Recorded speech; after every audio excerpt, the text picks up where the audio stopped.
गणमाध्यमरे गुरुत्वपूर्ण पदवी कार्यरत व्यक्ति माने कौनसी विवृत्ति खबर किंबा मत प्रकाश करने पूर्व सर्वाधिक सतर्कता एवं दायित्व अवलंबन करने उचित। सुप्रीम कोर्ट एभली एक शुणाणी करी गणमाध्यमर गुरुत्वपूर्ण भूमिका संपर्क में गुरुत्वारोप करिसेंति। 2014 जून 27 रे एक पेंटिंग निलामकारी संस्था को नहीं जातीय स्तरीय खबर कागज संपादकीय अपमानजनक लेखा प्रकाशित करा जायथिबा अभियोग करे खबर कागजर संपादकीय निर्देशक जयदीप बोस एवं अन्य सांबादिकों विरोध में आपराधिक मानहानि मामला रुजु करा जायथिला।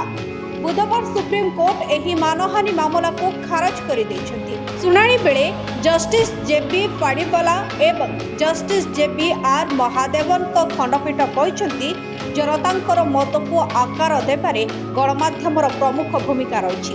तेणु बेपरुआ सांबादिकता समाज पई भयावह एवं एहार दीर्घकालीन परिणाम पड़ पारे। खबरदाता मानकु कोनोसी खबर किंबा मंतव्य प्रकाश करने पूर्व एहार सत्यता एवं निरपेक्षता को सुनिश्चित करने आवश्यक। इंग्राजी लेखक वल्वर लिटन को वक्तव्य को उद्धृत कर खंडपीठ कहते खंड अपेक्षा कलम अधिक शक्तिशाली। गणमाध्यमर व्यापक प्रसार को लक्ष्य कर सुप्रीम कोर्ट कहते जे गोटे लेखा किंबा रिपोर्ट लक्ष लक्ष लोक को प्रभावित कर विश्वास एवं निष्पत्ति को आकार दे पारिबो। तेणु गणमाध्यम कार्य करुथिबा व्यक्ति माने निजर विवृत्ति खबर किंबा मत प्रकाश करने पूर्व सर्वाधिक सतर्कता एवं दायित्व अवलंबन करने उचित। बिरनपुर सह शुभ्रज्योति भूया रिपोर्ट चर्चा न्यूज।